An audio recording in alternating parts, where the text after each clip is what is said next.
Hey teachers, do you use apps to communicate with parents? Apps can be huge time savers, but they can't replace voice and face-to-face communication. Here's times to use them and times to go to the phone. Okay, first use of apps is if you need to send a short, non-urgent message to the whole class. Okay, parents, our field trip forms are due on Friday. Please help your child remember to bring them in. Or, hey parents, we've got a quiz coming up. Here's a link to the study guide. Those sorts of messages are perfect for sending out on apps.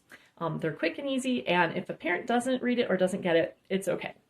Second use of apps is when you need to send information to a select group of parents. Dear parent, if you're receiving this message, it's because your child has a low grade in our class and here's the steps they need to take to improve it. Or a positive message. If you're receiving this message, your child got an A on our last quiz. Tell them what a great job they did and maybe they deserve a special treat this weekend. That can be a really fun use of apps. The third time I'll use an app is when I've tried to reach a parent by phone and I've been unsuccessful. I will send a message on the app to try to reach out in one other way. So those are three great uses of apps. They're good time savers. Okay, here's what we need to recognize when we're using apps. First of all, parents are bombarded with information.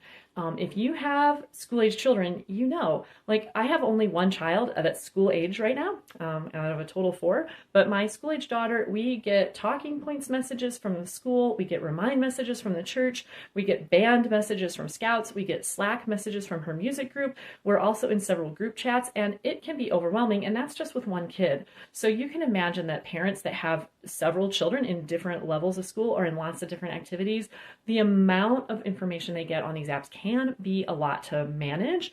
And so recognize that just because you sent out a message on an app, it doesn't necessarily mean that you've communicated. And so if you don't hear back from that parent, or if you can't see that they've read your message, you might need to reach out a different way.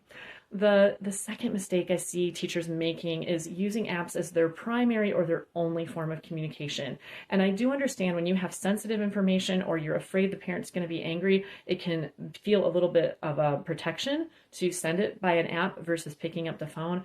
But I guarantee you, taking that time to pick up the phone and make that personal connection with the parent and not just tell them about their child, but listen to what they say about their child and see if you can problem solve together, it is worth it.